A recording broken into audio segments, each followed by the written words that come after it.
আসসালামু আলাইকুম রহমতুল্লাহ। আমি এম কে জামান, ইজি প্লাস আনবুকটির পক্ষ থেকে আপনাদের স্বাগত। আজকের টিটেলের বিষয় কর্পোরেট ট্যাক্স প্ল্যানিং তৃতীয় অধ্যায়ের চতুর্থ ক্লাস।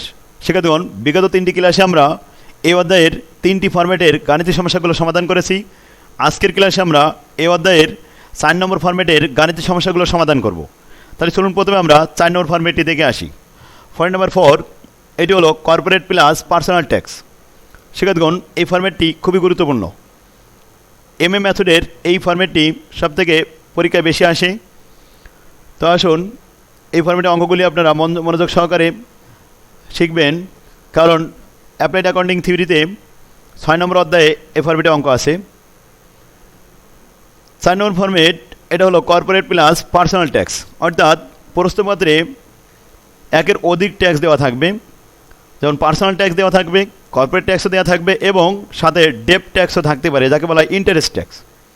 এই ফরম্যাট থেকে আমাদের প্রশ্ন করা হবে সর্বোচ্চ 4টি প্রশ্ন। হলো find out the value of unlevered firm, find out the value of levered firm, find out the value gain from levered, find out the cost of financial distress.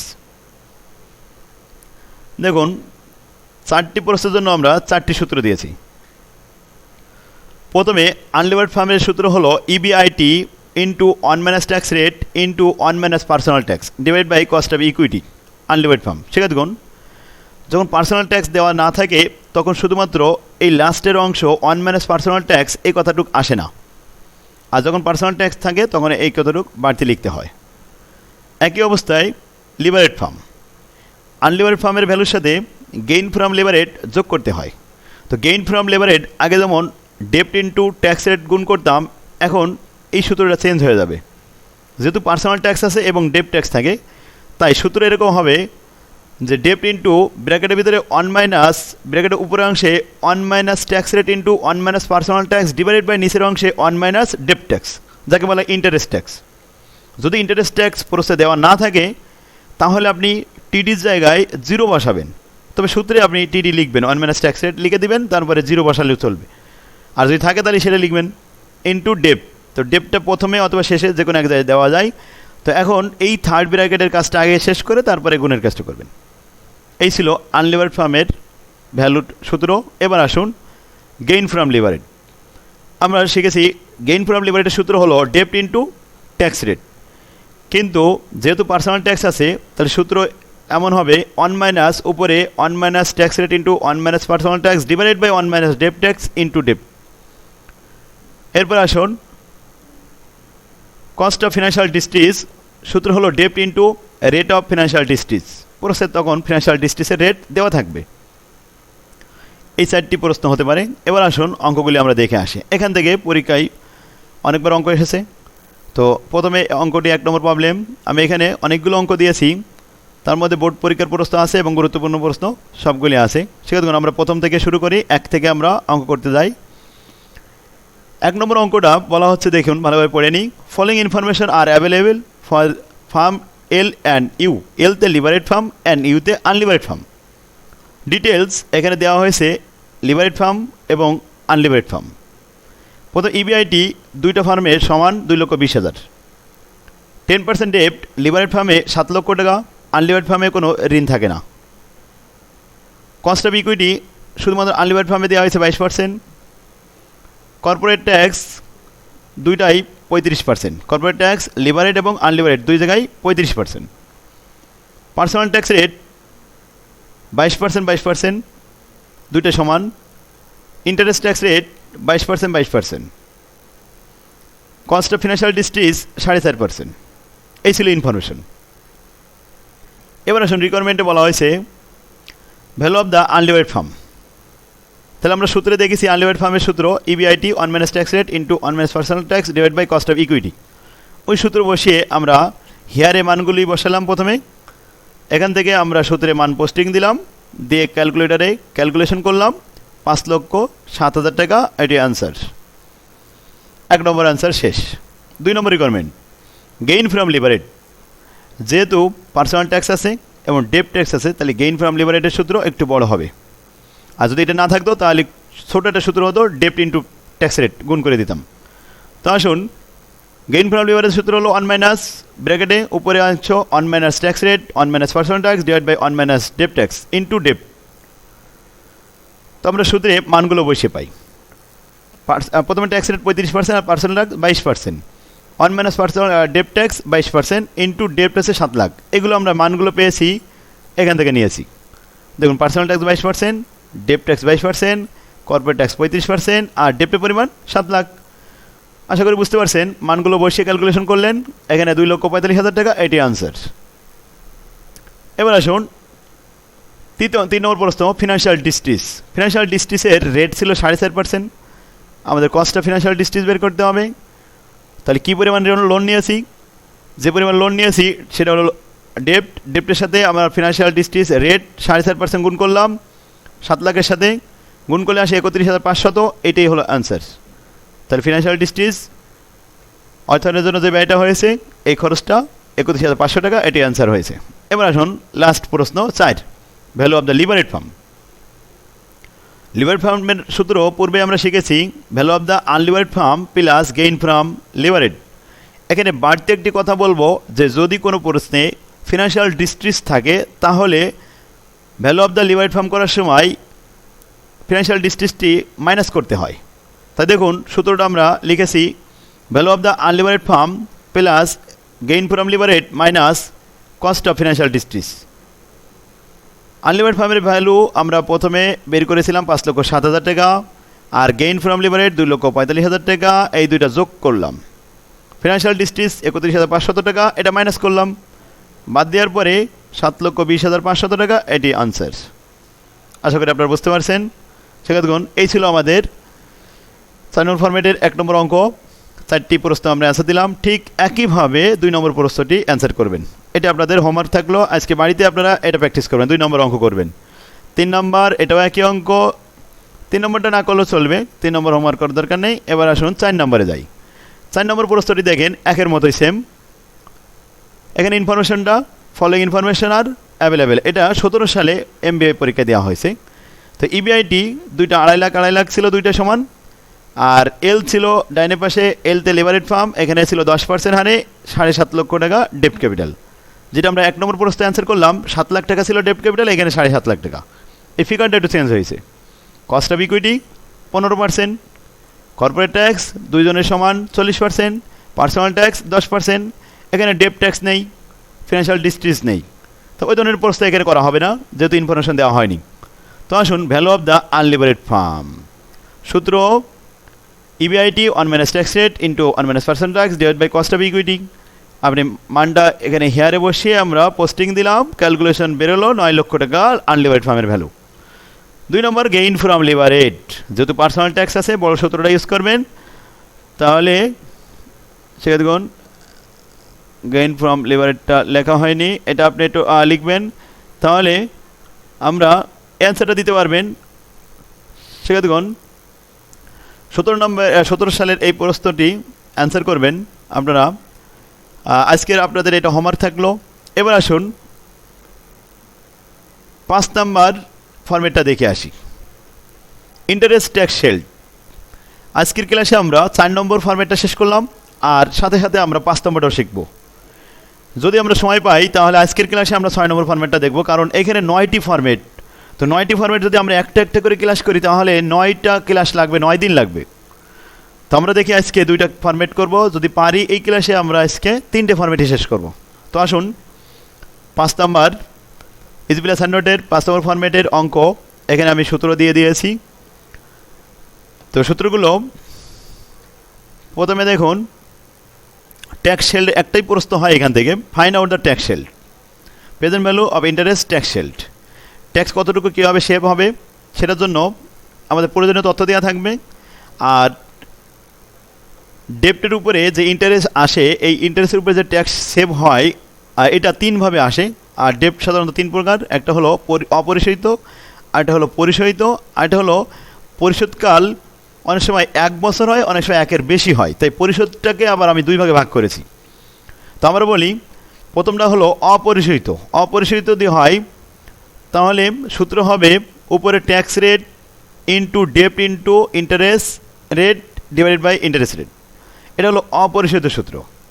আর পরিশোধিত আবার দুই প্রকার, একটা হলো 1 বছরের জন্য 1 বছর পর পরিশোধ হবে, আর একটা হলো 1-এর অধিক বছর পরে পরিশোধ হবে। তো যদি 1 বছর পর পরিশোধ হয় তাহলে সূত্র হবে ট্যাক্স রেট ইন্টু ডেপ্ট into I divide by 1 plus I to the power কোনো এন নেই, কারণ এখানে 1 বছর তো 1 বছরের জন্য পাওয়ার দেওয়া লাগে না। যদি 1-এর অধিক বছর হয় তাহলে সূত্র দেখুন, প্রথম সূত্রের অংশটুকু এখানে নিয়ে আসলাম, ট্যাক্স রেট ইন্টু ডেপ্ট into I divide by I, আর দ্বিতীয় সূত্রের অংশটুকু পরের অংশে রাখা হলো। তাহলে 1 minus 1 divide by 1 plus I to the power N. কেন এন দেওয়া হলো? কারণ 1-এর অধিক বছর হলে অবশ্যই পাওয়ার চেঞ্জ হবে, এখানে পাওয়ার 4 অথবা 5 অথবা 6 কিছু বসবে। তাহলে শিক্ষার্থীগণ আমরা সূত্র কয়টা দেখলাম? 3টা। আবারও বলি, একটা হলো অপরিশোধিত ছোট সূত্র, আর পরিশোধকাল যদি 1 বছর হয় তাহলে এই সূত্র ছোট সূত্র, আর যদি পরিশোধকাল 1-এর বেশি হয় 1-এর অধিক হয় তাহলে এই সূত্রটা ইউজ করতে হবে। তাহলে আমরা ডেপ্ট প্রশ্নের ভিতরে লেখা থাকবে কয় বছরের ডেপ্ট, এটা লেখা থাকবে। এখানে আমি ইলিবারেটগুলো লিখে দিয়েছিলাম, এগুলো আমার বই থেকে দেখে নেবেন। এবার আসুন আমরা এই প্রশ্নগুলো খুবই গুরুত্বপূর্ণ, এই ফর্মেটে অঙ্ক পরীক্ষা আসে, তো এই জন্য এটা আমরা ভালোভাবে মনোযোগ সহকারে একটু শুনবেন, এটা ভালোভাবে শিখে নিতে হবে। দেখুন প্রথমে 1 নম্বর প্রবলেমটা পড়ি। Compare the present value of the interest tax shield generated by this 3 ডেপ্ট issue, consider the corporate tax only. দেখুন এখানে কর্পোরেট ট্যাক্স দেওয়া আছে, আচ্ছা ডেপ্ট issue, the marginal tax rate is 40%। আচ্ছা মার্জিনাল ট্যাক্স 40% দেওয়া আছে। এবার আসুন 3টে এখানে ডেপ্ট দেওয়া হয়েছে। ডেপ্টগুলো নাম্বার এ, প্রথমে 1 নম্বর বলা হচ্ছে এর টাকা 2000 পারপিসিটি 7% ডেপ্ট। ঠিক আছে, দেখুন পারপিসিয়াল, পারপিসিটি, কন্টিনিউয়াস এ যদি বলা হয় তাহলে পারপিসিয়ালও বলা হয় অনেক সময়। তো এটা হলো অপরিশোধিত, ইরিডিমেবল, অপরিশোধিত বন্ড।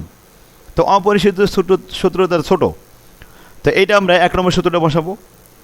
পরে বিতে বলা হচ্ছে এ টাকা 2000 অনলি 1 ইয়ার, 1 ইয়ার লোন, 1 বছরের জন্য, তাহলে 2 নম্বর সূত্রটা বসাবেন। 3 নম্বরটা বলা আছে এ 5 ইয়ার্স লোন, টাকা 2000 অ্যাট 8%, তাহলে 5 ইয়ার হলো 1-এর অধিক বছর, অর্থাৎ 3 নম্বর সূত্রটা ইউজ করতে হবে।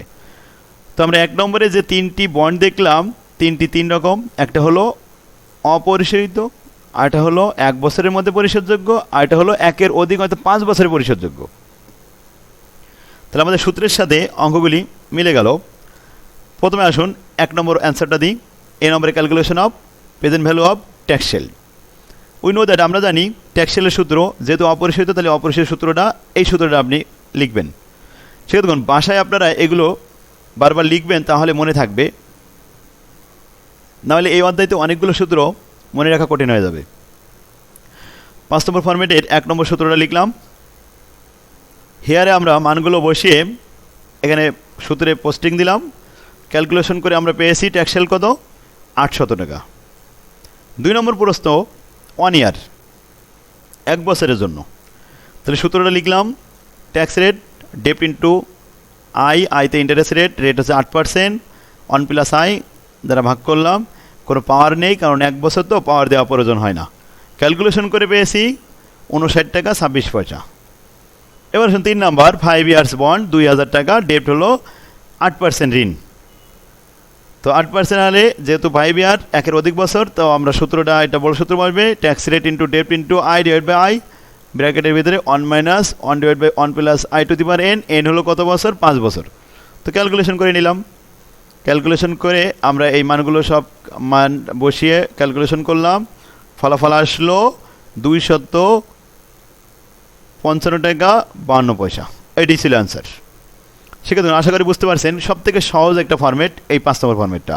মাত্র 3টি সূত্র, 3টি ডেপ্ট, একটা হলো অপরিশোধিত, একটা হলো 1 বছরের পরিশোধযোগ্য, আরটা হলো 1-এর অধিক বছর হলে পরিশোধযোগ্য যেটা। তো এইটা থেকে প্রত্যেকটা অঙ্ক একই রকম। দেখুন এখানেও 3টে আছে, একটা হলো পারপিসিটি, একটা হলো 1 ইয়ার, একটা হলো 5 ইয়ার্স। এটা হচ্ছে আপনাদের বাসার কাজ থাকলো, এটা করবেন। এবার আসুন 4 নম্বর দেখলাম একই অঙ্ক, 5 নম্বরও একই অঙ্ক। 6 নম্বরটা বোর্ডে এসেছিল 14 সালে ন্যাশনাল ইউনিভার্সিটিতে। Determine the present value of the interest tax shield generated by following 3 ডেপ্ট। ডেপ্ট কয়টা, 3টা। ইস্যু করা হয়েছে মার্জিনাল ট্যাক্স 40%। প্রথমে এ নম্বর বলা আছে 2000 টাকা 1 ইয়ার লোন, সে দেখুন এটা বলা হয়েছে 1 বছরের জন্য, তাহলে 1 বছরের দ্বিতীয় সূত্র ওই সূত্রটা বসাবেন। দ্বিতীয়টা বলা হচ্ছে 6 ইয়ার, তাহলে 1-এর অধিক বছর। আর তৃতীয়টা বলা হচ্ছে 2000 টাকা পারপিচুইটি, তাহলে অপরিসরিত। এভাবে এলোমেলো থাকতে পারে, আপনি পড়ে বুঝতে পারবেন যে কোনটা কোন সূত্র হবে। তাহলে প্রথমটা 1 বছরের জন্য এই সূত্রটা বসিয়ে আমরা ক্যালকুলেশন করলাম, এতে আমাদের আসলো 72 টাকা 73 পয়সা। আর দ্বিতীয়টা ছিল 1 বছরের অধিক, অর্থাৎ 6 বছর, পাওয়ার ছিল 6, সূত্র বসিয়ে আমরা ক্যালকুলেশন করলাম, এখান থেকে মান আসলো আমাদের 348 টাকা 40 পয়সা। আর সি নম্বর যেটা ছিল 2000 টাকা পারপিসিটি, এটা অপরিসরিত ছিল, অপরিসরিত সূত্র ছোট, এটা বসালাম, হিয়ারে মানগুলো বসিয়ে পোস্টিং দিলাম, এখান থেকে 800 টাকা আসলো, এটি অ্যান্সার। ঠিক একইভাবে আবার এডিউ অ্যাপ্লাইড ঢাকা ইউনিভার্সিটি 16 সালে এখান থেকে প্রশ্ন এসেছে। প্রশ্ন বলেছে এ ফার্ম বড় 10 লাখ টাকা অন July 1, 2002 সালে to finance it the short term working capital need, the bank charge 2% and the loan is due in 2 years, interest 10%. What are the tax saving বা tax shield related to the borrowing 2 সাল, 3 সাল এবং 4 সাল, অ্যাজুমিং corporate tax 35%। তাহলে যেহেতু দেখা গেল 1-এর অধিক বছর 2 ইয়ার বলেছে, 2 ইয়ার লোন আফটার 3 ইয়ার্স, 3 ইয়ার্স ছিল, তো এখানে আমরা 3 ইয়ার পাওয়ার দিয়ে অ্যান্সারটা করলাম। শিক্ষার্থীগণ এই সূত্রে আমরা 1-এর অধিক বছরের সূত্র বসালাম এবং পাওয়ার 3 দিলাম, দিয়ে ক্যালকুলেশন করলাম, এখানে আমাদের মান আসলো ফলাফল 1,08,77 টাকা, এটা অ্যান্সার। তাহলে আমরা 5 নম্বর ফরম্যাট পর্যন্ত আজকে আমাদের কমপ্লিট হয়ে গেল। এই পর্যন্ত আপনারা বাসায় কাজ করবেন। দেখুন শিক্ষার্থীগণ সবই বোর্ড পরীক্ষায় আসছে আমাদের বই থেকে, এই মান অঙ্কগুলো ঠিক এরকমই অঙ্ক আসবে। যখন আপনার এই নিয়মটা শেখা হয়ে গেল, তখন এবার যে কোনো ফিগার দিয়ে যদি অঙ্কটা আসে অবশ্যই আপনি অ্যান্সার করতে পারবেন। এই তো সহজ হয়ে গেল খুবই। আর যদি এটা ছড়ানো ছিটানো থাকতো তাহলে আপনারা সহজে বুঝতে পারতেন না। শিক্ষার্থীগণ এবার আসুন আমরা 6 নম্বর ফরম্যাটটাও দেখি সাথে সাথে। 6 নম্বর ফরম্যাটটা এটা খুব গুরুত্বপূর্ণ নয়, শেয়ার রিপারচেস, এখান থেকে আমি অল্প কিছু অঙ্ক দিয়েছি, তো এটা খুব ইজি একটা ফরম্যাট, এখান থেকে এখনও পর্যন্ত বোর্ডে কোনো অঙ্ক দেয়নি। তো আমরা প্রথমে 1 নম্বর প্রবলেমটি দেখি, এটা দেখে আমরা শেষ করব আজকে ক্লাস। 6 নম্বর ফরম্যাট পর্যন্ত থাকবে। এখানে বলা আছে লিমা কোম্পানি হ্যাজ 1 লক্ষ ordinary share outstanding in the market at the rate of 100 টাকা। শেয়ারের দাম 100 টাকা করে, এরকম আছে কত শেয়ার? 1 লক্ষ share. The earning available to the company, এখানে ইবিআইটি আছে 5 লক্ষ টাকা। দ্য ফার্ম ইজ কারেন্টলি কন্টেম্পলেটিং, এই কন্টেম্পলেটিং মানে আশা করছে, প্রত্যাশা করা, দ্য পেমেন্ট অফ টাকা 4 পার শেয়ার ক্যাশ ডিভিডেন্ড, আশা করছে যে এবছরে কোম্পানি ডিভিডেন্ড দিবে 4 টাকা করে নগদ লভ্যাংশ। এখন প্রশ্ন, calculate the price earning ratio. সেক্ষেত্রে প্রাইস আর্নিং রেশিও বলতে আমরা বোঝাই যে টাকা দ্বারা শেয়ার ক্রয় করা হয় ওই পরিমাণ টাকা উঠে আসতে কোম্পানির কত বছর সময় লাগবে, এই সময়টাই হলো প্রাইস আর্নিং রেশিও। তাহলে আসুন আমরা দেখলাম একটা শেয়ারের দাম কত? 100 টাকা, প্রাইস হলো 100 টাকা। এখানে আয় হয়েছে কয় টাকা? 5 লক্ষ টাকা। শেয়ারের সংখ্যা কত? 1 লক্ষ। 1 লক্ষ দ্বারা যদি আমরা 5 লক্ষকে ভাগ করি তাহলে প্রতি শেয়ারের আর্নিং কত? 5 টাকা। এরকম 5 টাকা 5 টাকা 5 টাকা করে আয় করে 100 টাকা অর্জন করতে কত সময় লাগবে? 20 বছর সময় লাগবে। তাই আমরা সূত্র লিখলাম market price per share divide by earning per share. 100 টাকাকে 5 দ্বারা ভাগ করলে কত সময় লাগলো? 20 বছর। এই 20 টাইমস, এটাই হলো অ্যান্সার। এবার আসুন দ্বিতীয় প্রশ্ন, calculate the earning per share, EPS. তো আমরা পূর্বেই করে ফেলেছি, 5 লক্ষ টাকা আয় করেছে, 1 লক্ষ শেয়ারের সংখ্যা, ভাগ করলে আসে 5 টাকা, এটাই ছিল অ্যান্সার। তাহলে 5 টাকা হলো আর্নিং পার শেয়ার। 3 নম্বর প্রশ্ন বলা আছে if the firm can repurchase stock, যদি পুনরায় ফার্ম বাইরের থেকে তাদের নিজস্ব শেয়ার ক্রয় করে নিতে চায় অ্যাট 105 টাকা পার শেয়ার। এখন শেয়ারের দাম হয়েছে কত বাজারে? 105 টাকা। তাহলে হাউ মেনি শেয়ার, কতগুলো শেয়ার ক্রয় করতে পারবে? Can be repurchase in follow of making the proposed cash dividend. ঠিক আছে, দেখুন প্রপোজ মানে প্রস্তাবিত লভ্যাংশ। তো প্রস্তাবিত ক্যাশ লভ্যাংশ কয় টাকা? প্রতি শেয়ারে 4 টাকা। আর শেয়ারের সংখ্যা আছে কত? 1 লক্ষ। তাহলে 1 লক্ষ গুণন 4, 4 লক্ষ টাকা। প্রস্তাবিত লভ্যাংশ, নগদ লভ্যাংশ কত? 4 লক্ষ টাকা। 4 লক্ষ টাকা দিয়ে কতগুলো শেয়ার ক্রয় করা যাবে? শেয়ারের দাম বর্তমানে কিন্তু 105 টাকা। তো 105 টাকা দ্বারা 4 লক্ষকে ভাগ করিলে শেয়ারের সংখ্যা বেরিয়ে আসবে। তাহলে সূত্র আমরা লিখলাম এভাবে, দেখুন এখানে লিখলাম যে প্রপোজ ডিভিডেন্ড, আমাদের মোট প্রপোজ ডিভিডেন্ড হয়েছে 1 লক্ষ গুণন 4 মানে 4 লক্ষ টাকা। এই 4 লক্ষ টাকাকে আমরা ভাগ করব কত দিয়ে? 105 টাকা দিয়ে। তাই 105 টাকা দিয়ে ভাগ করলে 3809.52। এখন শেয়ার কখনো দশমিক সংখ্যা রাখা যাবে না। A share can not be fraction. একটা শেয়ার কখনো ফ্র্যাকশন অবস্থায় রাখা যায় না। 0.5 উপরে চলে গেলে একটা বাড়ায় দিতে হবে, তাহলে 809 না লিখে 810 লিখব, অর্থাৎ 3810 প্রায় এতটা শেয়ার। অর্থাৎ আমরা কতটা শেয়ার ক্রয় করতে পারবো? 3810টা শেয়ার ক্রয় করতে পারবো। আশা করি আপনারা বুঝতে পারছেন। এই ছিল শেয়ার রিপারচেসের ফরম্যাটের অঙ্ক। এই ফরম্যাটে আলাদা কোনো প্রশ্ন বেশি হয় না, এইগুলোই প্রশ্ন হয়। আর এখান থেকে বোর্ড পরীক্ষা এখনও আসেনি। তো সেক্ষেত্রে আজকের ক্লাস আমরা এখানে শেষ করতে পারি। আগামী ক্লাস দেখার জন্য আপনাদের আহ্বান রইল। আগামী ক্লাসে আমরা 7 নম্বর এবং 8 নম্বর ফরম্যাটটা শেষ করব। আর তারপরে ক্লাসে আমরা 9 নম্বর ফরম্যাটটা করব। 9 নম্বর ফরম্যাটটা খুবই গুরুত্বপূর্ণ একটি অঙ্ক, প্রত্যেক বছরেই 9 নম্বর ফরম্যাট থেকে অঙ্ক আসে। তো আজকের ক্লাস আমরা এখানে শেষ করতে পারি। সেক্ষেত্রে আজকে আপনাদের হোমওয়ার্ক থাকলো এই 3টি যে ফরম্যাট আমরা করলাম, এই ফরম্যাটে অঙ্কগুলি বাড়িতে আপনারা প্র্যাকটিস করবেন। আগামী ক্লাস বের করার আগেই আপনারা এটা কমপ্লিট করবেন। তো 24 ঘন্টা সময় দিলাম আপনাদের এই হোমওয়ার্কগুলো করার জন্য। 24 ঘন্টা পরে আবার আমরা 7 নম্বর এবং 8 নম্বর ফরম্যাট করব। এভাবে যদি আমরা শেষ করতে থাকি, ইনশাল্লাহ খুব সহজে আপনি মাস্টার্সের সিলেবাসটা শেষ করতে পারবেন। তো আজকের ক্লাস এখানে শেষ হলো। আল্লাহ হাফেজ। আসসালামু আলাইকুম রহমতুল্লাহ।